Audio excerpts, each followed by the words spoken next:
Hello everyone, welcome to learning science. आज का हमारा टॉपिक है Gauss theorem in differential form. आज हम जो है Gauss theorem in differential form को देखेंगे। तो यहाँ पर जो है बुक में सब कुछ दिया है, इसको हम जो है कॉपी पर करते हैं, फिर इसके बाद हम बुक में देखेंगे। ठीक है, सबसे पहले हमें टॉपिक को लिखना है, that is the Gauss theorem in differential form. Gauss theorem integral form में क्या होता है, जब हम इंटीग्रेशन का यूज करते हैं तब गॉस थ्योरम क्या होता है, जो सरफेस इंटीग्रेशन होता है ई vector dot D S vector का, वो क्यू अपॉन एप्सिलॉन नॉट के बराबर आता है। यहाँ पर ये जो surface integration of E vector dot D S vector जो है वो हमारा इलेक्ट्रिक फ्लक्स है। ठीक है, तो इलेक्ट्रिक फ्लक्स जो है वो क्यू अपॉन एप्सिलॉन नॉट के बराबर आता है। हम सपोज करते हैं कि हमारे पास एक वॉल्यूम है, ठीक है, एक सरफेस है एस जिसने वॉल्यूम वी को बंद किया है। जैसे कि हमारे पास एक फुटबॉल है, फुटबॉल का सरफेस उसका बाहर वाला हिस्सा हुआ, अंदर जो खाली जगह है वो उसका वॉल्यूम हुआ, है ना। तो वही यहाँ पर हमने लिखा है कि सरफेस एस ने वॉल्यूम वी को बंद किया है।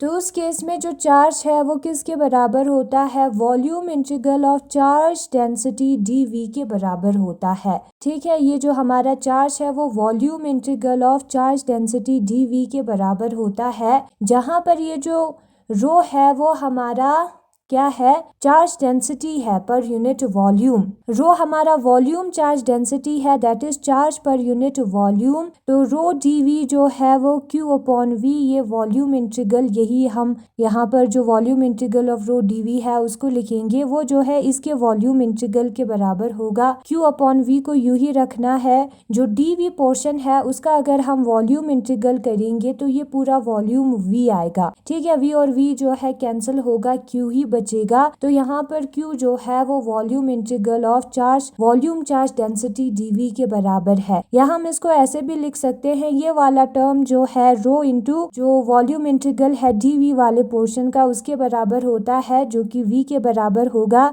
और वॉल्यूम चार्ज डेंसिटी रो जो है Q अपॉन V के बराबर होता है, V और V हो जाएगा कैंसिल, बचेगा Q।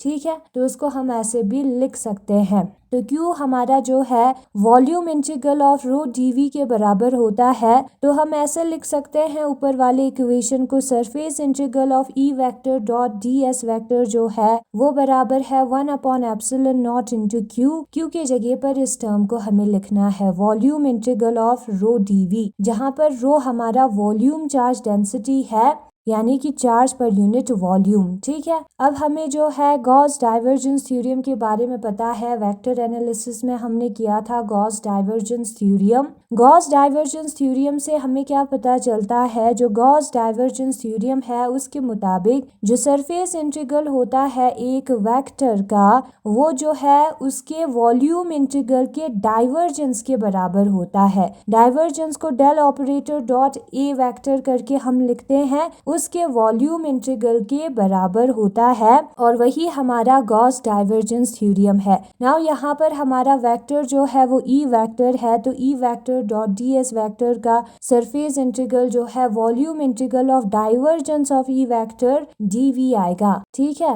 तो यहाँ पर हम जो है इस टर्म के जगह पर ये वाला टर्म लिख सकते हैं इस इक्वेशन में। तो लिखेंगे जो वॉल्यूम इंटीग्रल होता है डाइवर्जेंस ऑफ ई वेक्टर का, जहाँ पर ई हमारा है इलेक्ट्रिक फील्ड, उसको हम लिखेंगे डेल डॉट ई वेक्टर जो है वो dv जो है वो बराबर होता है 1 upon epsilon naught volume integral of rho dv के। ठीक है, अब यहाँ पर हमें क्या करना है, ये जो dv पोर्शन है उसका वॉल्यूम इंटीग्रेशन होगा। ठीक है, ये छोटा सा वॉल्यूम है, उसको हमें इंटीग्रेट करके पूरा वॉल्यूम को कंसिडर करना है। यहाँ पर भी ये जो dv पोर्शन है उसका वॉल्यूम इंटीग्रेशन होगा, बाकी सारे टर्म्स का इंटीग्रेशन नहीं होगा। ठीक है, वॉल्यूम चार्ज डेंसिटी का भी इंटीग्रेशन नहीं होगा। तो यहाँ पर हम इस टर्म को बाहर लिखेंगे, इंटीग्रेशन किस वाले हिस्से का होगा, dv वाले हिस्से का, और यहाँ पर भी रो अपॉन एप्सिलॉन नॉट को हम बाहर लिखेंगे, रो अपॉन एप्सिलॉन नॉट को हम बाहर लिखेंगे, इंटीग्रेशन जो है dv वाले हिस्से का होगा, दोनों सेम है तो हो जाएगा कैंसिल, दोनों इक्वल है एक को डिवाइड में लेकर जाएंगे तो हो जाएगा कैंसिल। तो बचेगा क्या, जो डेल डॉट ई वेक्टर है वो बराबर होगा रो अपॉन एप्सिलॉन नॉट के, यानी कि जो डाइवर्जेंस है ई का वो रो अपॉन एप्सिलॉन नॉट के बराबर होगा। डिफरेंशियल फॉर्म में हमारा गॉस थ्योरम यही है।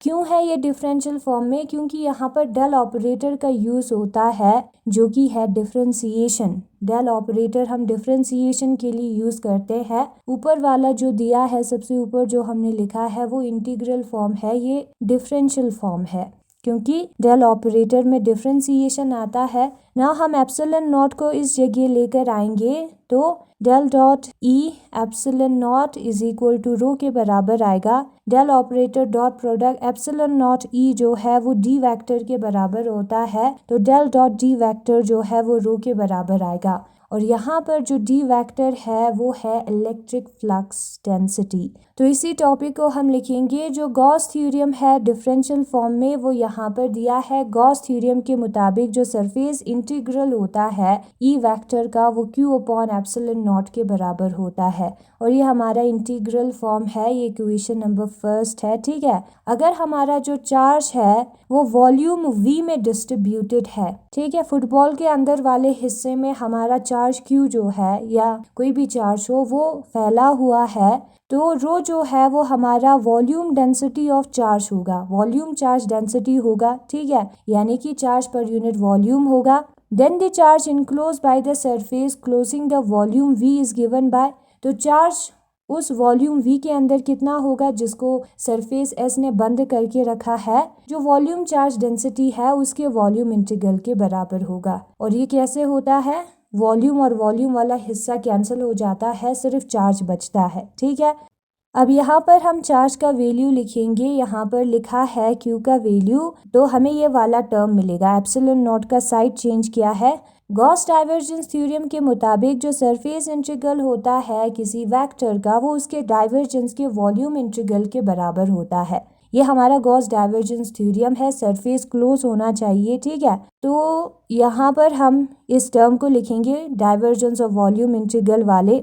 नाउ किसी भी आर्बिट्री वॉल्यूम के लिए है, किसी भी वॉल्यूम के लिए है, ठीक है, v के लिए, तो ये दोनों जो इंटीग्रेशन है वो इक्वल होगा, एंड जब इक्वल होगी तो दोनों कैंसिल हो जाएंगी। ये इंटीग्रेशन वाला पार्ट, वॉल्यूम का इंटीग्रेशन वाला पार्ट, जो बचता है उसको हमें लिखना है। तो क्या बचता है, एप्सिलॉन नॉट डाइवर्जेंस ऑफ ई जो है किसके बराबर आता है, रो के बराबर आता है। ठीक है, एप्सिलॉन नॉट डाइवर्जेंस ऑफ ई जो है वो रो के बराबर आता है, तो डाइवर्जेंस ऑफ ई जो है रो अपॉन एप्सिलॉन नॉट के बराबर आता है, और यही हमारा गॉस थ्योरम है डिफरेंशियल फॉर्म में। अब डी हमारा क्या है, डी हमारा जो है इलेक्ट्रिक फ्लक्स डेंसिटी है जो कि बराबर होता है एप्सिलॉन नॉट इंटू ई के। यहाँ पर भी एप्सिलॉन नॉट और ई प्रेजेंट है तो उसके जगह पर हम डी वेक्टर लिख सकते हैं, और वही हमने यहाँ पर लिखा भी है। डेल डॉट डी वेक्टर जो है वो रो के बराबर होगा, और ये भी एक फॉर्म है गॉस थ्योरम का। तो हम यहाँ पर वी कैन इंटरप्रेट दैट